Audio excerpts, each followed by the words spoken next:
আসসালামু আলাইকুম, ফারজানা নাহিদ জানাচ্ছি এনটিভিতে মধ্যরাতের খবর। দেশ নিয়ে আন্তর্জাতিক চক্রান্ত চলছে জানিয়ে প্রধানমন্ত্রী শেখ হাসিনা বলেছেন এজন্য কিছু সমস্যা হচ্ছে, তবে তাকে পাত্তা দেওয়ার কিছু নেই। বৃহস্পতিবার সন্ধ্যায় গণভবনে 14 দলের নেতাদের সাথে বৈঠকে তিনি আরও জানান, নির্বাচনের আগে দেশে এয়ারবেস করার সুযোগ দিলে আবারও ক্ষমতায় যাওয়া যাবে এমন টোপ দিয়েছিল বিদেশি শক্তি।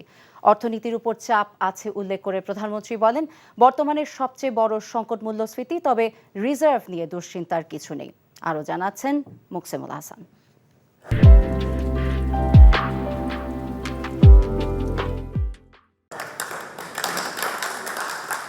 দ্বাদশ জাতীয় সংসদ নির্বাচনের প্রায় 4.5 মাস পর আদর্শিক জোট 14 দলের নেতাদের সাথে জোটনেত্রী প্রধানমন্ত্রী শেখ হাসিনার প্রথম সভা। সভার শুরুতেই জোটের নেতাদের স্বাধীনতার মূল্যবোধকে অটুট রেখে দেশের উন্নয়ন এবং সমৃদ্ধি অব্যাহত রাখার আহ্বান জানান তিনি। আমরা যারা স্বাধীনতার সপক্ষ শক্তি, আমাদেরকে আরও সুসংগঠিত হয়ে আমাদের মানুষের কাছে যে মানুষকে এই চেতনায় ফিরে আনতে হবে। প্রধানমন্ত্রী বলেন, বিভিন্ন সময় দেশের স্বার্থ বিকিয়ে দেবার বদলে ক্ষমতায় যাবার টোপ দেওয়া হয়েছিল তাকে, কিন্তু কখনো তিনি সেই ফাঁদে পা দেননি। পরের যে ষড়যন্ত্র সেটা হচ্ছে ইলেকশনই হতে দেবে না, তবে দেবে। আর আমার ক্ষমতায় আসতেও অসুবিধা হবে না যদি আমি বাংলাদেশে কারো এয়ারবেস করতে দিই, ঘাঁটি করতে দিই, তাহলে আমার কোনো অসুবিধা নাই। কোনো এক সাদা চামড়ারই প্রস্তাব আমি একই জবাব দিছি, দেশের অংশ ভাড়া দিয়ে বা কারো হাতে তুলে দিয়ে আমি ক্ষমতায় যেতে চাই না, আমার ক্ষমতার দরকার নাই। তো চক্রান্ত এখনো আছে। চিটাগাং, মিয়ানমার, এখানে একটা খ্রিস্টান স্টেট বানাবে, বে অফ বেঙ্গলে একটা ঘাঁটি করবে, সেটা আমি হতে দিচ্ছি না। এটাও আমার একটা অপরাধ, যে কারণে আমাদের কিছু সমস্যা সবসময় পড়তে হবে আমি জানি, কিন্তু আমি এটা পাত্তা দিই না। সোজা কথা, দেশের মানুষ হচ্ছে আমার শক্তি, মানুষ যদি ঠিক থাকে আমরা আছি। আর দেশটা যে উন্নতি হচ্ছে এটাও অনেকের পছন্দ না। করোনা এবং রাশিয়া ইউক্রেন যুদ্ধের প্রভাব কম বেশি সবখানেই পড়েছে উল্লেখ করে প্রধানমন্ত্রী বলেন, তবে সেই ধাক্কা কাটিয়ে ঘুরে দাঁড়াতে প্রয়োজনীয় সব ব্যবস্থা নেওয়া হচ্ছে। আন্তর্জাতিক পরিস্থিতি সবকিছু মিলিয়ে যে একটা চাপ আছে অর্থনীতির উপর, সব থেকে যেটা সমস্যা হচ্ছে ইনফ্লেশন। এটা শুধু বাংলাদেশে না, অনেক দেশেরই রিজার্ভ কমে যাচ্ছে। আমাদের যদি খাদ্য মজুদটা থাকে আপৎকালীন সময়ের জন্য, তখন রিজার্ভ নিয়ে আমাদের চিন্তার কোনো ব্যাপার না। এটা নিয়ে খুব বেশি চিন্তার কিছু নেই, সেটা হলো বাস্তবতা। এ সময় বিএনপির আন্দোলনের সমালোচনা করে তিনি বলেন, জনগণের ক্ষতি করে সহিংসতা চালালে প্রয়োজনীয় ব্যবস্থা নেবে সরকার। জ্বালাও পোড়া, অগ্নিসংযোগ এগুলি যেন না করতে পারে। এটা যারা করবে তাদের কোনো ছাড় নাই। যতই মুরব্বী ধরুক আর যাই ধরুক, এদেরকে আমরা ছাড়বো না। সামাজিক যোগাযোগ মাধ্যমে দেশ এবং সরকারের বিরুদ্ধে অপপ্রচার চালানো হচ্ছে উল্লেখ করে সরকার প্রধান বলেন, কৃত্রিম বুদ্ধিমত্তা অর্থাৎ এআই দিয়ে যেন হেয় প্রতিপন্ন করা না যায় সেজন্য ব্যবস্থা নেওয়া হচ্ছে। বিক্রি করতে হবে। Muksimul Hasan, NTV news, Dhaka.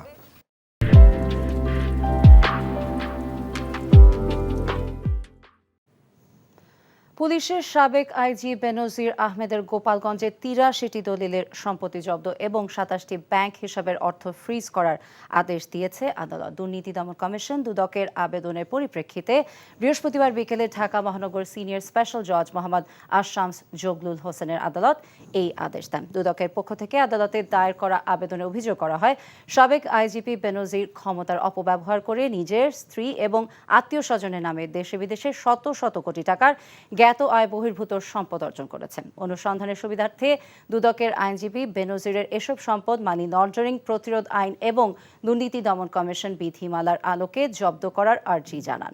দুদকের আবেদন এবং নথিপত্র বিবেচনা করে বেনজির আহমেদের এই সম্পদ জব্দের আদেশ দেয় আদালত। এমপি আনোয়ারুল আজিমের মরদেহের অস্তিত্ব বিলীন করতে দেহ ছিন্ন ভিন্ন করে আলাদা করা হয় হাড় ও মাংস, পরে হলুদ মিশিয়ে দেহাবশেষ ফেলে দেওয়া হয় ভিন্ন ভিন্ন স্থানে। এই হত্যাকাণ্ড হার মানায় যে কোনো সিনেমার কাহিনীকেও। বৃহস্পতিবার দুপুরে এই লোমহর্ষক ঘটনার বর্ণনা দেন মহানগর গোয়েন্দা প্রধান। গুলশান এবং বসুন্ধরার আলাদা দুটি বাসায় হত্যার পরিকল্পনা হয় ২ মাস আগে, আর এর মূল পরিকল্পনা করেন আনারের বন্ধু আক্তারুজ্জামান শাহিন। কলকাতার ২ ভাড়াটে খুনিকে নিয়ে হত্যা সংঘটিত করেন আমানুল্লাহ। তামজিদ সুমনের রিপোর্ট।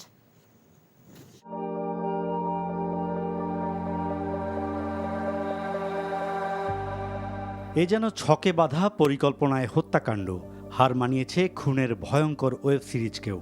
এমপি আনোয়ারুল আজিমকে হত্যা করা হয় মাস্টার প্ল্যানে। পরিকল্পনার গোড়াপত্তন ঢাকার 2 এলাকার ভিন্ন ভিন্ন ফ্ল্যাটে। 2 মাসের এই পরিকল্পনায় অংশ নেন মূল পরিকল্পনাকারী আজিমের বন্ধু আখতারুজ্জামান শাহীন, তার বান্ধবী সেলেস্তা রহমান ও অভিযুক্ত খুনি কমিউনিস্ট পার্টির নেতা আমানুল্লাহ। সেখানেই সিদ্ধান্ত হয় দেশে নয়, আনোয়ারুলকে খুন করা হবে ভারতে। অনেক দিন যাবতে প্রায় 2 মাসের মতো তারা প্ল্যান করেছে তাকে সরিয়ে দেবে। উদ্দেশ্যটা ছিল যে মানে এমনভাবে গুম করা হবে তাকে যেন কেউ কোনো দিন তার অস্তিত্ব না পায়। তারা মনে করেছে বাংলাদেশে যদি হয় তাহলে তারা ধরা পড়ার সম্ভাবনা আছে, সেই কারণেই তারা এই প্ল্যানটা তারা ইন্ডিয়াতে করেছে। পরিকল্পনা অনুযায়ী গত 25 এপ্রিল কলকাতায় একটি ফ্ল্যাট ভাড়া করেন মূল পরিকল্পনাকারী। 30 এপ্রিল সেই বাসায় ভাড়াটে হিসেবে ওঠেন আজিমের বন্ধু শাহীন ও বান্ধবী সেলেস্তা রহমান। সেখানেই হত্যার পরিকল্পনা শেষে ভারত থেকে 10 মে বাংলাদেশে ফিরেন শাহীন। ওরা জানে যে ভিকটিম 12 তারিখ যাবে, তাদের কাছে প্ল্যানটা জানার পরে তারা 30 তারিখ সেখানে তারা এখানে যায়, গিয়ে ওইখানে আরও 2 জনকে তারা হায়ার করে, যে মাস্টার মাইন্ড উনি সেখানে সব কিছু ঠিক করে কোন গাড়িটা ইউজ হবে, কাকে কত টাকা দিতে হবে সেগুলি ঠিকঠাক করে, কারা কারা থাকবে এই অপরাধটা সংগঠিত সবাইকে 5-6 জনকে রেখে উনি আবার 10 তারিখ উনি চলে আসছেন। আগে থেকেই শাহীনের নজরদারিতে থাকায় 12ই মে এমপি আনোয়ারুল ভারতে যাওয়ার পর শাহীন সুযোগ মতো আবারও কলকাতায় চলে যান।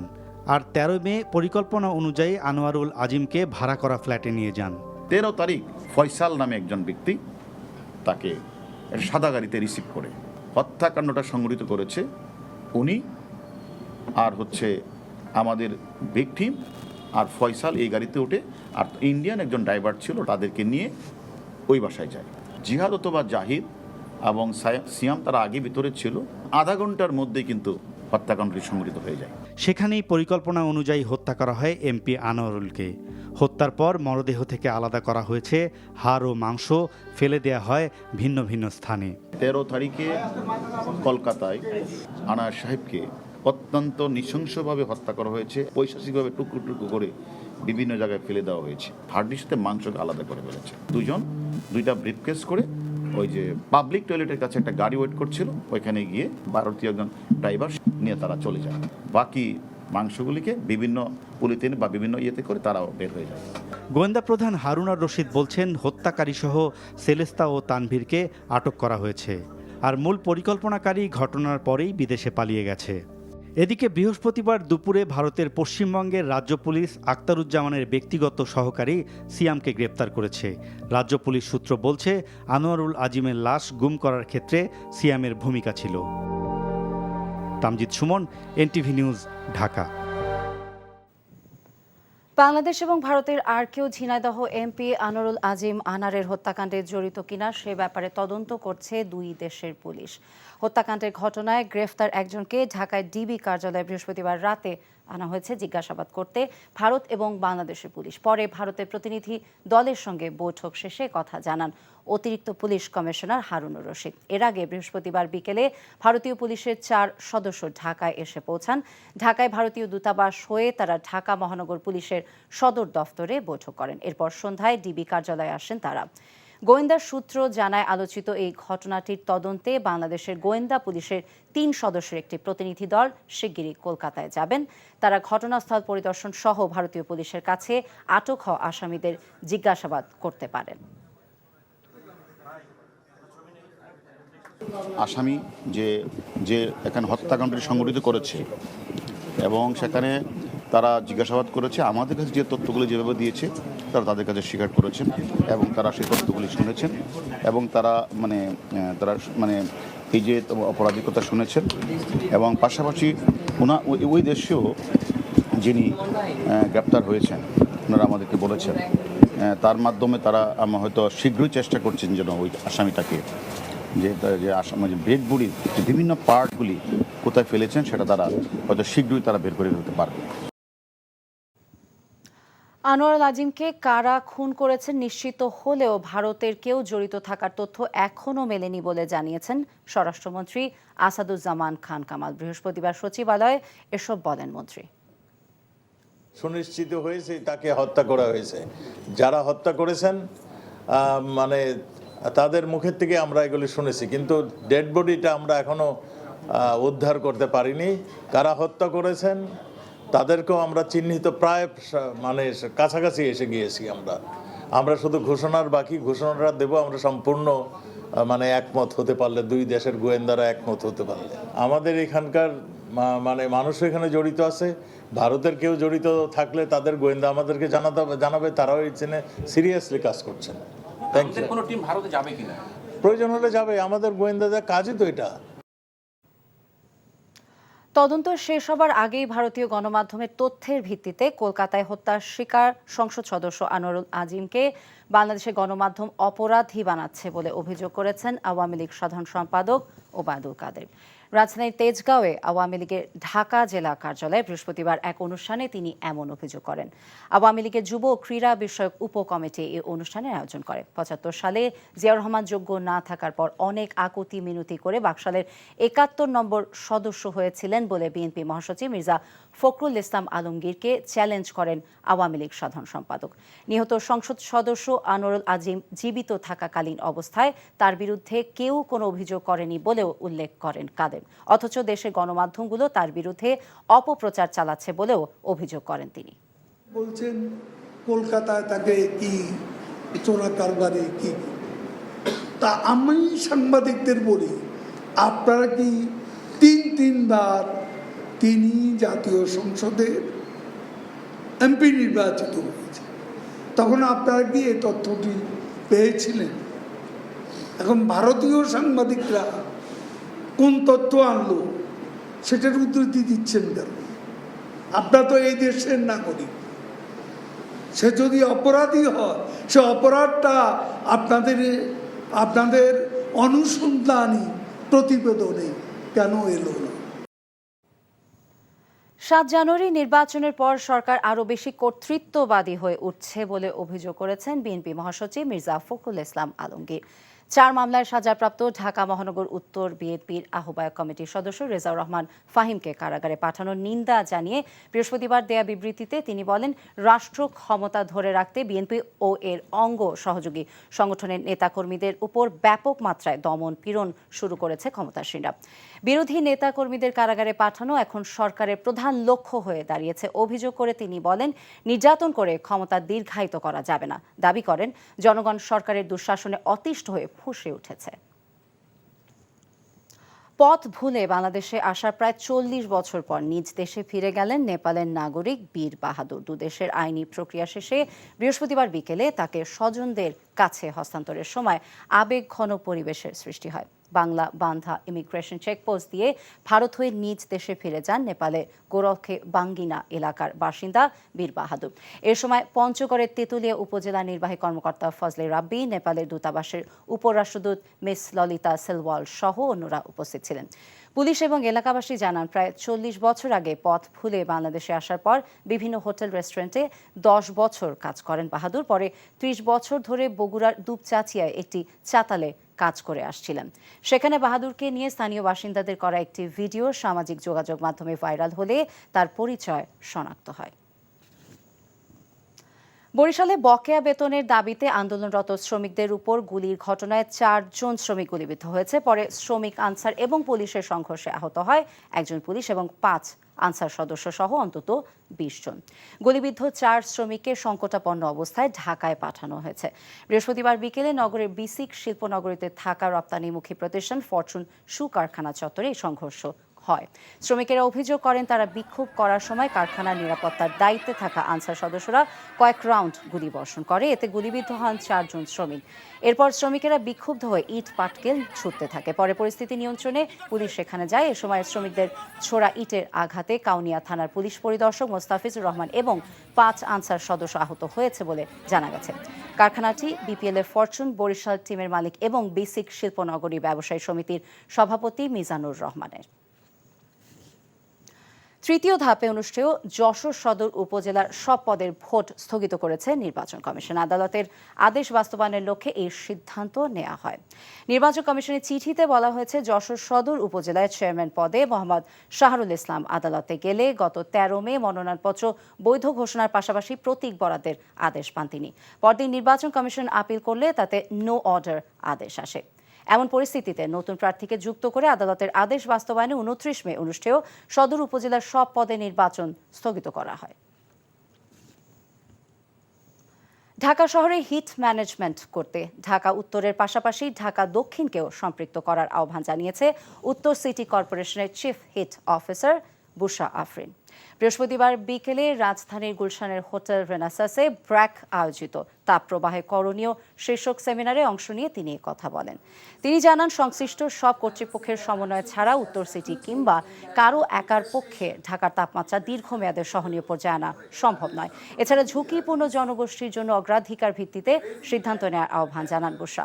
সেমিনারে প্রধান অতিথি ছিলেন পরিবেশ, বন এবং জলবায়ু মন্ত্রণালয়ের সচিব ডক্টর ফারহিনা আহমেদ। এই শহরে সিটি সবাই ভাবে যে সব জিনিস সিটি কর্পোরেশন করছে, বাট আসলে কিন্তু সেটা সঠিক নয়। City, you should know that there are other actors in the city beside city corporation who are also doing whatever they want. কেন সবাইকে সমন্বয় করা সম্ভব? কেন, এটা তো আমার কোয়েশ্চেন। কেন? Why not? Why not? Why hasn't it happened and why is it on me to make this happen? বান্দরবানের সন্ত্রাস বিরোধী অভিযানে কুকি চীন ন্যাশনাল ফ্রন্টের সঙ্গে যৌথ বাহিনীর গোলাগুলিতে নিহত 2 কেএনএফ সদস্যের লাশ সদর হাসপাতালের মর্গে নেওয়া হয়েছে। বৃহস্পতিবার বিকেলে পুলিশ লাশ দুটি উদ্ধার করে ময়না তদন্তের জন্য মর্গে পাঠায়। সকালে বান্দরবান সদর উপজেলার সোয়ালক ইউনিয়নের রুমা থানচি সড়কের শ্যারনপাড়া এলাকায় সেনাবাহিনীর নেতৃত্বে পরিচালিত যৌথ বাহিনী অভিযান চালানো হয়। এ সময় অভিযানের বিষয়টি টের পেয়ে পাহাড়ের সশস্ত্র সংগঠন কুকি চীন ন্যাশনাল ফ্রন্টের সশস্ত্র সন্ত্রাসীরা গুলি ছোড়ে। যৌথ বাহিনীর সদস্যরা পাল্টা গুলি চালালে দুপক্ষের মধ্যে কয়েক দফায় থেমে থেমে গোলাগুলি হয়। এ ঘটনায় যৌথ বাহিনীর গুলিতে কেএনএফের কয়েকজন অস্ত্রধারী গুলিবিদ্ধ হয়ে আহত হয়। ঘটনাস্থলে 2 কেএনএফ সদস্যের মৃত্যু হয়। যে মূল্যবোধ দিয়ে মুক্তিযুদ্ধে 30 লাখ বাঙালি শহীদ হয়েছেন, তাদের সেই প্রত্যাশা যেন গণতন্ত্র, সুশাসন এবং উন্নত অর্থনীতির মাধ্যমে পূরণ হয়, সেদিকে লক্ষ্য রাখার আহ্বান জানিয়েছেন প্রধান নির্বাচন কমিশনার কাজী হাবিবুল আওয়াল। বৃহস্পতিবার সকালে নির্বাচন ভবন অডিটোরিয়ামে বীর মুক্তিযোদ্ধা খচিত স্মার্ট জাতীয় পরিচয়পত্র বিতরণ অনুষ্ঠানে তিনি এসব কথা বলেন। এ সময় প্রধান নির্বাচন কমিশনার আরও বলেন, শোষণ থেকে মুক্তি, গণতন্ত্রের চর্চাই হলো মুক্তিযুদ্ধের অর্জন। মুক্তিযোদ্ধারা না থাকলেও মুক্তিযুদ্ধের চেতনা থাকবে বলেও মন্তব্য করেন কাজী হাবিবুল আওয়াল। প্রদান করা স্মার্ট কার্ডকে বীরত্বের স্মারক আখ্যা দিয়ে তিনি বলেন, পরবর্তী প্রজন্মের কাছে এই স্মার্ট কার্ড আর্কাইভ হয়ে থাকবে। অনুষ্ঠানে 104 জন বীর মুক্তিযোদ্ধার হাতে স্মার্ট কার্ড তুলে দেওয়া হয়। প্রবাসের খবর। বাংলাদেশ আমিরাতের বন্ধুত্বপূর্ণ সম্পর্কের 50 বছর উপলক্ষে আয়োজিত অনুষ্ঠানে অংশ নেন বিভিন্ন দেশের প্রায় 85 জন কূটনীতিক।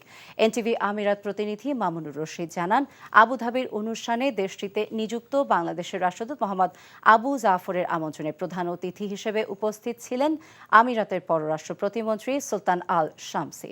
অনুষ্ঠানে উপস্থিত ছিলেন দুবাইয়ের consul general PM Jamal Hossain, আমিরাতে নিযুক্ত বিভিন্ন দেশের কূটনীতিক এবং প্রবাসী কমিউনিটির বিশিষ্টজনেরা। অনুষ্ঠানের প্রধান আকর্ষণ ছিল 2 দেশের শিল্পীদের মনোজ্ঞ সাংস্কৃতিক পরিবেশনা।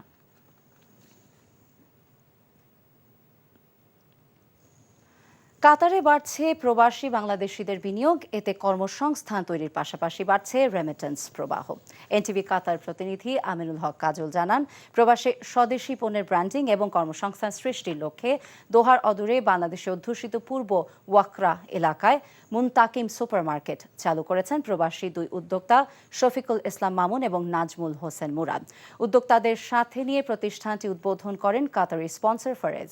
বিশেষ অতিথি ছিলেন রফিকুল ইসলাম হেলাল CIP, আব্দুল্লাহ আল মানাম এবং আব্দুল্লাহ ইয়াকুব আল ইউসুফ সহ অন্যরা।